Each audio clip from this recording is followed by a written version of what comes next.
Hello ಮುದ್ದು ಮಕ್ಕಳ, ಎಲ್ರು ಹೇಗಿದ್ದೀರಾ? ನಾನು ನಿಮ್ಮ ಸೈನ್ಸ್ ಟೀಚರ್ ಅರ್ಚನಾ. ನಾನಿವತ್ತು ಮೋಸ್ಟ್ ಇಂಪಾರ್ಟೆಂಟ್ ಟ್ರಿಕ್ಸ್ಗಳ ಜೊತೆ ಬಂದಿದ್ದೀನಿ. 4 ಟ್ರಿಕ್ಸ್ ಹೇಳ್ಕೊಡ್ತೀನಿ ಆಯ್ತಾ? ಆ 4 ಟ್ರಿಕ್ಸ್ಗಳನ್ನು ಫಾಲೋ ಮಾಡಿದ್ರೆ ಪಕ್ಕಾ ನಿಮ್ಮ ಗೋಲ್ ಇದೆ ಅಲ್ವಾ, ಏನದು 95%ಗಿಂತ ಜಾಸ್ತಿ ತೆಗಿಬೇಕು ನಮ್ಮ ಬೋರ್ಡ್ ಎಕ್ಸಾಮಲ್ಲಿ, ಅಥವಾ ನಮ್ಮ ಬೋರ್ಡ್ ಎಕ್ಸಾಮ್ 2027 ಮಾರ್ಚಲ್ಲಿ ಅಥವಾ ಏಪ್ರಿಲಲ್ಲಿ ನಡೆಯುತ್ತೆ ಅಲ್ವಾ, ಆ ಎಕ್ಸಾಮಲ್ಲಿ ನಾನು ಚೆನ್ನಾಗಿ ಸ್ಕೋರ್ ಮಾಡಬೇಕು ಅಂತ ಹೇಳಿದ್ರೆ ನಾನು ನಿಮಗೆ 4 ಟ್ರಿಕ್ಸ್ಗಳನ್ನು ಕೊಡ್ತೀನಿ. ಅದನ್ನು ನೀವು ಖಂಡಿತವಾಗ್ಲೂ ಫಾಲೋ ಮಾಡಬೇಕಾಗುತ್ತೆ. ಜಸ್ಟ್ 4 ಟ್ರಿಕ್ಸ್ಗಳು ಮಕ್ಕಳ. ಸೊ ಯಾವುದೆಲ್ಲ ಟ್ರಿಕ್ಸ್ ಇದೆ ಅಂತ ನೋಡೋಣ ಬನ್ನಿ. ಮೊದಲನೇದು ಗೋಲ್ಡನ್ ಟೈಮ್. ಏನಿದು ಮ್ಯಾಮ್, ಬಂಗಾರದಂಥ ಸಮಯ ಅಂತ ಕೇಳ್ತಿದ್ದೀರಲ್ಲ. ಸೊ ಏನಿದು ಅಂತ ಹೇಳಿದ್ರೆ, ನೀವು ಓದುವಂತಹ ಸಮಯ, ನೀವು ಯಾವ ಟೈಮಲ್ಲಿ ಓದ್ತಿರಲ್ವಾ ಅದನ್ನು ನಾನು ಗೋಲ್ಡನ್ ಟೈಮ್ ಅಂತ ಹೇಳ್ತಿದ್ದೀನಿ. ಫಾರ್ ಎಕ್ಸಾಂಪಲ್, ಇವಾಗ ನೈಟ್ ನೀವು ಮಲಗಿದ್ದೀರಾ ಅಂತ ಅಂದ್ಕೊಳ್ಳಿ. ಒಂದು 6 to 7 ಅವರ್ಸ್ ಅಥವಾ 7 to 8 ಅವರ್ಸ್ ನೀವು ನಿದ್ದೆ ಮಾಡಿ ಎದ್ದಾದಮೇಲೆ ಬೆಳಗ್ಗೆ ಯಾವಾಗ ಸಮಯದಿಂದ ನೀವು ಎದ್ದಿದ ತಕ್ಷಣವೇ ಅದರ ನೆಕ್ಸ್ಟ್ 2 ಅವರ್ಸ್ ಇದೆ ಅಲ್ವಾ, ಕೆಲವು ಮಕ್ಕಳು 5 ಗಂಟೆಗೆ ಹೇಳ್ತಾರೆ, 6 ಗಂಟೆಗೆ ಹೇಳ್ತಾರೆ, 7 ಗಂಟೆಗೆ ಹೇಳ್ತಾರೆ. ಓಕೆ, ಫಾರ್ ಎಕ್ಸಾಂಪಲ್ ನೀವು 6 o'clockಗೆ ಎದ್ದೇಳ್ತಿದ್ದೀರಾ ಅಂತ ಹೇಳಿದ್ರೆ 6 ಇಂದ 8 ಇದೆಯಲ್ವಾ, 6 AM to 8 AM ಇದೆಯಲ್ವಾ, ಈ ಮಧ್ಯ ಈ 2 ಅವರ್ ಇದೆಯಲ್ವಾ, ಈ 2 ಅವರ್ ಬಂದ್ಬಿಟ್ಟು ನಿಮಗೆ ಸಿಕ್ಕಾಪಟ್ಟೆ ಪ್ರೀಷಿಯಸ್ ಟೈಮ್. ಅದು ತುಂಬ ಪರ್ಫೆಕ್ಟ್ ಟೈಮ್. ಏನಕ್ಕೋಸ್ಕರ? ಓದೋದಕ್ಕೋಸ್ಕರ. ಓಕೆನಾ? ಆ ಟೈಮಲ್ಲಿ ನೀವು ಏನೆಲ್ಲ ಓದ್ತೀರಾ ಅದು ಪರ್ಮನೆಂಟ್ ಆಗಿ ನಿಮ್ಮ ಬ್ರೈನಲ್ಲಿ ಉಳಿಯುತ್ತೆ. ಓಕೆನಾ? ಅದಕ್ಕೋಸ್ಕರ ಈ ಟೈಮ್ ಇದೆ ಅಲ್ವಾ, ನೀವು ಮಲಗಿ ಆದಮೇಲೆ ಯಾವಾಗ ಹೇಳ್ತೀರಲ್ವಾ ಅದ್ರ ನೆಕ್ಸ್ಟ್ 2 ಅವರ್ಸನ್ನ ನೀವು ವೇಸ್ಟ್ ಮಾಡಬಾರ್ದು.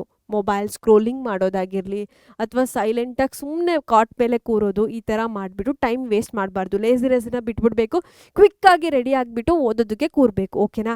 ಈ 2 ಅವರಲ್ಲಿ ನೀವೇನು ಓದ್ತೀರಾ ಅಲ್ವಾ, ಅದು ನೀವು 4 ಅವರ್ 6 ಅವರ್ ಕೂತ್ಕೊಂಡು ಓದೋದಕ್ಕೆ ಸಮ. ಆಯಿತಾ? ಅಷ್ಟು ಫೋಕಸ್ಡ್ ಆಗಿರುತ್ತೆ ನಿಮ್ಮ ಬ್ರೈನ್. ಸೊ ಅದಕ್ಕೋಸ್ಕರ ಆ ಟೈಮನ್ನು ವೈಸ್ ಆಗಿ ಯುಟಿಲೈಸ್ ಮಾಡ್ಕೊಳ್ಬೇಕು. ನೆಕ್ಸ್ಟ್ ಏನು ಅಂತ ಹೇಳಿದ್ರೆ, ಬಿ ಯುವರ್ ಓನ್ ಟೀಚರ್ ಅಂತ. ಏನಿದು ಅಂತ ಹೇಳಿದ್ರೆ, ನಿಮ್ಮ ಟೀಚರ್ ಅಥವಾ ನಾವುಗಳೆಲ್ಲ ಬಂದುಬಿಟ್ಟು ನಿಮಗೆ ಹೇಳ್ಕೊಡ್ತೀವಲ್ವಾ, ಅದನ್ನು ಹೊರತುಪಡಿಸಿ ನಿಮಗೆ ನೀವೇ ಟೀಚರ್ ಆಗೋದು. ಏನದು ಅಂತ ಹೇಳಿದ್ರೆ, ಯಾವುದೋ ಒಂದು ಕಾನ್ಸೆಪ್ಟ್ ಓದಿದ್ದೀರಾ ಅಂತ ಅಂದ್ಕೊಳ್ಳಿ, ನಿಮ್ಗೆ ಅರ್ಥ ಆಗಿದೆ, ಅದನ್ನು ನೀವೇ ನಾನೇ ಟೀಚ್ ಮಾಡ್ತಿದ್ದೀನಿ, ನನ್ನ ಮುಂದೆ ಯಾರೋ ಸ್ಟೂಡೆಂಟ್ಸ್ ಕೂತಿದ್ದಾರಂತ ನೀವೇ ಫೀಲ್ ಮಾಡ್ಕೋಬೇಕು.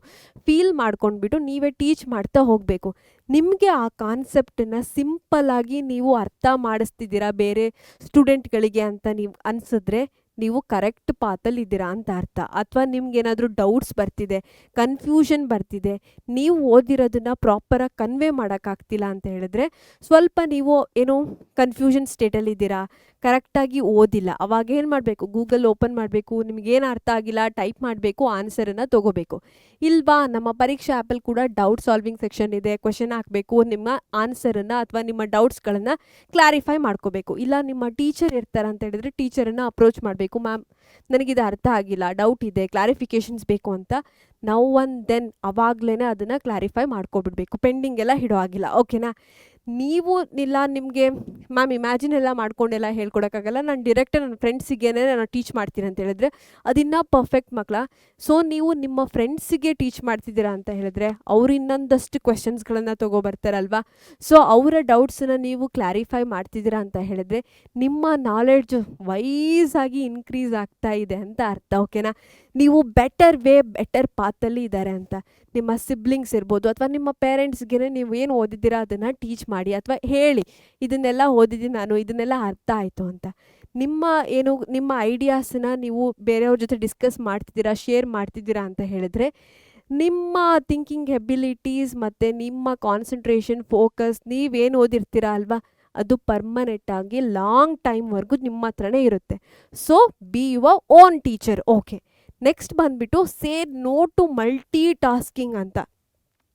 ನಮ್ಮ ಮಕ್ಕಳಿಗೆ ಹೇಗೆ ಅಂತ ಹೇಳಿದ್ರೆ, ಅಟ್ ಎ ಟೈಮ್ ಒಂದೇ ಸಮಯದಲ್ಲಿ ಊಟ ಮಾಡ್ತಿರ್ತಾರೆ, ಪಕ್ಕದಲ್ಲಿ ನೋಟ್ಸ್ ಬರೀತಿರ್ತಾರೆ, ಇಲ್ಲ ಊಟ ಮಾಡುತ್ತಾ ಸಾಂಗ್ ಕೇಳ್ತಾ ಅಸೈನ್ಮೆಂಟ್ ಬರೆಯೋದು. ಓಕೆ, ನಾವು ಊಟನೂ ಮಾಡ್ತಿದ್ದಾರೆ, ಆಮೇಲೆ ಸಾಂಗನ್ನು ಕೇಳ್ತಿದ್ದಾರೆ, ಪಕ್ಕದಲ್ಲಿ ಟಿ ವಿ ಇದ್ದರೆ ಟಿ ವಿನೂ ನೋಡ್ತಿದ್ದಾರೆ, ಅವಾಗವಾಗ ಮೊಬೈಲ್ನೂ ಸ್ಕ್ರೋಲ್ ಮಾಡೋದು. ಅಟ್ ಎ ಟೈಮ್ 3-4 ಕೆಲಸ ಮಾಡ್ತಿದ್ರೆ ಯಾವುದು ಪ್ರಾಪರಾಗಿ 100% ಆಗಿ ನಿಮ್ಮ ಫೋಕಸ್ ಇದೆ ಅಂತ ಹೇಳೋಕ್ಕಾಗಲ್ಲ. ಓಕೆನಾ? ಎಲ್ಲ ಕೆಲಸಗಳು ಅರ್ಧ-ಬರ್ಧ ಅಂತ ಅನ್ನಿಸ್ತಿರುತ್ತೆ. ಆ ಥರ ಮಾಡಬೇಡಿ ಮಕ್ಕಳ. ನೋಟ್ಸ್ ಬರೀತಿದ್ದೀರಾ ಅಂತ ಹೇಳಿದ್ರೆ ಕಂಪ್ಲೀಟ್ ನಿಮ್ಮ ಗಮನ ನೋಟ್ಸ್ ಮೇಲೇ ಇರಬೇಕು. ಅವಾಗ ನೀವು ಏನು ಬರೀತಿದ್ದೀರಾ ಅಂತ ನೀವು ಫೋಕಸ್ ಮಾಡ್ತೀರಾ. ನಿಮ್ಮ ತಲೆಯಲ್ಲಿ ಅದು 50% ಅಟ್ಲೀಸ್ಟ್ 50% ಮಿನಿಮಮ್ 50% ಅದು ನಿಮ್ಮ ತಲೆಯಲ್ಲಿ ಇರುತ್ತೆ. ಓಕೆನಾ? 100% ಇಲ್ಲ ಅಂತ ಹೇಳಿದ್ರು ಅಟ್ಲೀಸ್ಟ್ ನೀವು 50%ನ ಉಳಿಸ್ತಾ ಇದ್ದೀರಾ. ನೀವು ಮತ್ತೆ ಕೂತ್ಕೊಂಡು ಟೈಮ್ ಎಕ್ಸ್ಟ್ರಾ ಎಫರ್ಟ್ ಹಾಕಿ ಓದೋದು ತಪ್ಪುತ್ತೆ. ಓಕೆನಾ? ನೀವು ಸಾಂಗ್ ಎಲ್ಲ ಕೇಳ್ತಾ ಮಾಡ್ತಿದ್ರೆ ನಿಮ್ಮ ಮೈಂಡ್ ಡಿಸ್ಟರ್ಬ್ ಆಗುತ್ತೆ, ಡೈವರ್ಟ್ ಆಗುತ್ತೆ. ಏನು ಬರೀತಿದ್ದೀರಾ ಅದು ನಿಮಗೆ ಗೊತ್ತಾಗಲ್ಲ. ಅಥವಾ ಸಾಂಗ್ ಏನು ಕೇಳ್ತಿದ್ದೀರಾ ಅದನ್ನು ನೀವು ಕರೆಕ್ಟಾಗಿ ಕೇಳಿಸ್ಕೊಳಕ್ಕಾಗಿರಲ್ಲ. ಅಟ್ ಎ ಟೈಮ್ ನಿಮ್ಗೆ ಒಂದು ಸಾಂಗ್ ಕೇಳಿ ರಿಲ್ಯಾಕ್ಸ್ ಆಗ್ಬೇಕನ್ಸುತ್ತಾ? ಒಂದು ಸಾಂಗ್ ಫಸ್ಟ್ ಕೇಳಿಬಿಡಿ, ರಿಲ್ಯಾಕ್ಸ್ ಆಗಿ ಅದಾದಮೇಲೆ ಓದೋದಕ್ಕೆ ಕೂರಿ, ಇಲ್ಲ ಬರೆಯೋದಕ್ಕೆ ಕೂತ್ಕೋಬೇಕು. ಓಕೆನಾ? Say no to multitasking. ಎಲ್ಲ ಕೆಲಸಗಳನ್ನು ಒಂದೇ ಸಲ ಮಾಡ್ತೀನಿ ಅಂತ ಹೋಗಬಾರ್ದು. ಒಂದನ್ನ ಫಿನಿಷ್ ಮಾಡಿ go to the next one. ಓಕೆನಾ? 4ನೇದು ಏನು ಅಂತ ಹೇಳಿದ್ರೆ ಶಾರ್ಟ್ ಟರ್ಮ್ ಗೋಲ್ ಮತ್ತು ಲಾಂಗ್ ಟರ್ಮ್ ಗೋಲ್ ಅಂತ. ಏನಿದು ma'am short term goal, long term goal ಅಂತ ಹೇಳಿದ್ರೆ ನಮ್ಮ ಎಲ್ರಿಗೂ ಒಂದು ಹ್ಯಾಬಿಟ್ ಇದೆ. ನಾಳೆಯಿಂದ ಈ ಕೆಲಸ ಬಿಟ್ಬಿಡ್ತೀನಿ ಅಥವಾ ನಾಳೆಯಿಂದ ಹೊಸದನ್ನ ಹ್ಯಾಬಿಟನ್ನು ನಾನು ಇನ್ಕ್ಲೂಡ್ ಮಾಡ್ಕೋತೀನಿ, ಪಕ್ಕ ನಾಳೆಯಿಂದ ಮಾಡ್ತೀನಿ ಅಂತ. ಇಲ್ಲ ನ್ಯೂ ಇಯರ್ ರೆಸಲ್ಯೂಷನ್ ಅಂತ ತಗೊಳ್ಳಿ. ಓಕೆ, ನಾವು ಹೊಸ ವರ್ಷಕ್ಕೆ ರೆಸಲ್ಯೂಷನ್ ಮಾಡ್ತೀವಲ್ವಾ, ಈ ವರ್ಷದಿಂದ ನಾನು ಇದನ್ನು ಮಾಡ್ತೀನಿ, ಇದನ್ನು ಮಾಡಲ್ಲ, ಇದನ್ನು ಬಿಟ್ಬಿಡ್ತೀನಿ ಅಂತೆಲ್ಲ ಸಿಕ್ಕಾಪಟ್ಟೆ ಗೋಲ್ಸ್ನ ಅವತ್ತಿನ ದಿನ ಪ್ರಾಮಿಸ್ ಮಾಡ್ಕೋತೀವಿ. ಮ್ಯಾಕ್ಸಿಮಮ್ ಅಂತ ಹೇಳಿದ್ರೆ 1 ವೀಕ್ ಏನೋ ಫಾಲೋ ಮಾಡಿಬಿಟ್ಟು ಆಮೇಲೆ ಆ ಗೋಲ್ಗೂ ನಮಗೂ ಸಂಬಂಧನೇ ಇರಲ್ಲ, ಆ ಥರ ಆಗಿರುತ್ತೆ ಅಲ್ವಾ. ಸೊ ಆ ಥರ ಮಾಡಬಾರ್ದು. ಏನಂತ ಹೇಳಿದ್ರೆ ಕೆಲವೊಂದು ಹ್ಯಾಬಿಟ್ ನಮ್ಗೆ ಹೇಗಾಗಿದೆ ಅಂತ ಹೇಳಿದ್ರೆ ಸಿಕ್ಕಾಪಟ್ಟೆ ರುಟೀನ್ ಆಗಿರುತ್ತೆ ಅಂತ ಹೇಳಿದ್ರೆ ಲಾಂಗ್ ಟರ್ಮಿಂದ ಆ ಹ್ಯಾಬಿಟ್ ನಮ್ಮ ಜೊತೆಲೇ ಇರುತ್ತೆ ಅಲ್ವಾ. ಸಡನ್ನಾಗಿ ಬಿಟ್ಟೋಗೋದಕ್ಕೆ ಕಷ್ಟ ಆಗುತ್ತೆ ಅಲ್ವಾ. ಸೊ ನಾವೇನು ಮಾಡಬೇಕು, ಫಾರ್ ಎಕ್ಸಾಂಪಲ್ ಇವಾಗ ಯಾವ ಥರ ಅಂತ ಅಂದ್ಕೊಳ್ಳಿ, ನೀವು ಮೊಬೈಲ್ ಸ್ಕ್ರೋಲ್ ಮಾಡೋ ಹ್ಯಾಬಿಟ್ ಇದೆ. 5 ನಿಮಿಷ ನೋಡ್ತೀನಿ ಅಥವಾ 10 ಮಿನಿಟ್ಸ್ ನೋಡಿಬಿಟ್ಟು ಆಮೇಲೆ ಓದಕ್ಕೆ ಕೂರ್ತೀನಿ ಅಂತ ಹೇಳಿಬಿಟ್ಟು 1-2 ಅವರ್ಸ್ ಮೊಬೈಲನ್ನು ಸ್ಕ್ರೋಲ್ ಮಾಡ್ತಾನೆ ಇರ್ತೀರ. ಇದು ಡೈಲಿ ಅಭ್ಯಾಸ ಆಗಿಬಿಟ್ಟಿದೆ ಅಲ್ವಾ. ಸಡನ್ನಾಗಿ ನಿಮಗೆ ಮೊಬೈಲನ್ನು ಸೈಡಿಗೆ ಇಟ್ಬಿಟ್ಟು ಫುಲ್ ಫೋಕಸ್ಡಾಗಿ ಓದೋದಕ್ಕೆ ಕಷ್ಟ ಆಗ್ತಿರುತ್ತೆ, ನಂಗೆ ಅರ್ಥ ಆಗುತ್ತೆ. ಸೊ ನೀವೇನು ಮಾಡಿ ಅಂತ ಹೇಳಿದ್ರೆ ಸಡನ್ನಾಗಿ ಕಂಪ್ಲೀಟ್ ಸ್ಟಾಪ್ ಮಾಡಬೇಡಿ. ಹೇಗೆ ಅಂತ ಹೇಳಿದ್ರೆ ಇವಾಗ 1 ಅವರ್ ಸ್ಕ್ರೋಲ್ ಮಾಡೋರು 40 ಮಿನಿಟ್ಸಿಗೆ ಸ್ಕ್ರೋಲ್ ಮಾಡೋ ಥರ ಕಡಿಮೆ ಮಾಡ್ಕೊಳ್ಳಿ. ಅದಾದಮೇಲೆ 30 ಮಿನಿಟ್ಸ್, ಅದಾದಮೇಲೆ 20 ಮಿನಿಟ್ಸ್, ಈ ಥರ ನೀವು ಸ್ವಲ್ಪನೇ ಕಡಿಮೆ ಮಾಡಿದ್ರೆ ಫೈನಲಿ ನೀವು ಅದನ್ನು ಕಂಪ್ಲೀಟಾಗಿ ಆ ಹ್ಯಾಬಿಟನ್ನು ಬಿಟ್ಬಿಡ್ತೀರ. ಒಂದೇ ಸಲ ನನಗೆ ಬೇಡ ಇದು ಅಂತ ಬಿಡೋದಕ್ಕೆ ಕಷ್ಟ ಆಗುತ್ತೆ. ಓಕೆನಾ? ಸೊ ಅದು ನಿಮಗೆ ಪ್ರೆಷರ್ ಅಂತ ಅನಿಸುತ್ತೆ. ಸೊ ಸ್ವಲ್ಪ ಕ್ವಾಂಟಿಟಿನ ಕಡಿಮೆ ಮಾಡ್ತಾ ಬಂದಾಗ ಅಲ್ಟಿಮೇಟ್ಲಿ ಅದು ಝೀರೋ ಹ್ಯಾಬಿಟ್ ಥರ ಆಗುತ್ತೆ. ಸೊ ಇದನ್ನು ನಾವೇನು ಹೇಳ್ತೀವಿ, ಲಾಂಗ್ ಟರ್ಮ್ ಗೋಲ್ ಅಂತ ಇದೆ.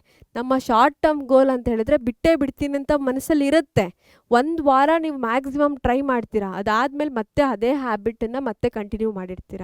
ಸೊ ಒಂದೇ ಸಲ ಬಿಡೋದಕ್ಕಿಂತ ಸ್ವಲ್ಪನೇ ಕಡಿಮೆ ಮಾಡಿಕೊಂಡು ಆಮೇಲೆ ಝೀರೋಗೆ ಬರೋದು ಒಳ್ಳೆಯದು. ಸೊ ಇದನ್ನು ಬೇಸಿಕ್ ಮಕ್ಕಳ, ಇದು 4 ಟ್ರಿಕ್ಸ್ಗಳನ್ನು ನೀವು ಫಾಲೋ ಮಾಡ್ತಿದ್ದೀರಾ ಅಂತ ಹೇಳಿದ್ರೆ ಪಕ್ಕಾ ನೀವು 95% ಸ್ಕೋರ್ ಮಾಡ್ತೀರಾ. ನಾನು ನಿಮ್ಮನ್ನು ಟ್ರಸ್ಟ್ ಮಾಡ್ತೀನಿ, ನೀವು ಕೂಡ ನಿಮ್ಮನ್ನು ಟ್ರಸ್ಟ್ ಮಾಡ್ತೀರಾ ಅಂತ ನನಗೆ ಕಮೆಂಟ್ ಸೆಕ್ಷನಲ್ಲಿ ತಿಳಿಸಿ. ಓಕೆನಾ? ಸೊ ನಿಮ್ಮೆಲ್ರಿಗೂ ಥ್ಯಾಂಕ್ ಯು ಮಕ್ಕಳ.